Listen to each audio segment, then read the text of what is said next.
sa nawawalang tupa. Isang araw ay lumapit kay Jesus ang mga taong makasalanan at mga manghihirap ng buwis upang makinig sa kanyang mga turo. Nakita ito ang mga Parisiyo at mga tagapagturuan na patungo.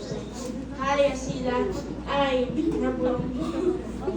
nakikisama at nakikisalo daw masunod si Jesus sa mga taong na makasalanan.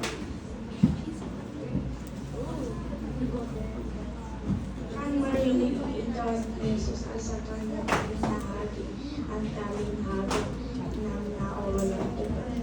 May isang lalaki. Nakatawa siya magtagalog.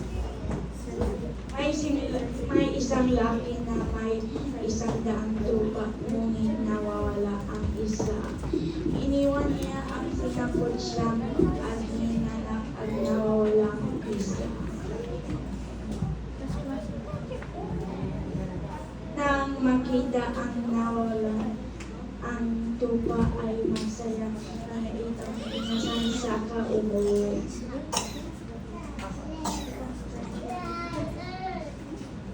Pagdating sa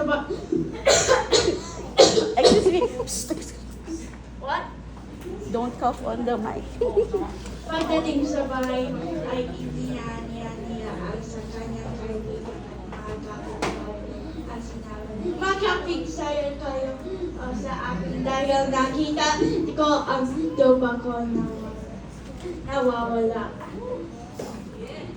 Nakarangila ni Jesus ang talinghagas ay kanyang sinabi, magkakaroon ng higit na kalagahan sa langit dahil sa isang ang makasalanan tumalikas sa kasalanan kaysa sa sinapot siya na matuwid na din nangingaran magsisi.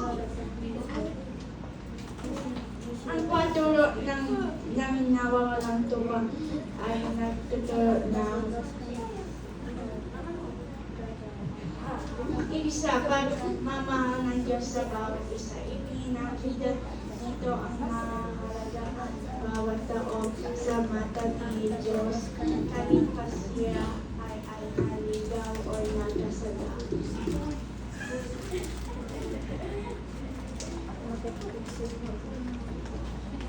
Dalawa, pagpatawad at pagtanaw. Bulag na pastol na masigasig ay hinanap ang nawawalang tupa. Handa ang Diyos na damdamin at patawin ang sinurang. Napakot.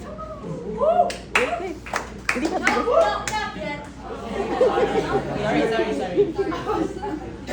Sorry. Hagalakan sa pabalik loob. May malaking tuwa sa langit kapag sa isang makasalanan ay nagsisi sa bumalik sa Diyos. 4. Pagpapalaga sa individual. Hindi kailanman nakakilimutan ng Diyos sa kahit isa sa atin. Ang bawat isa ay may halaga ng layunin.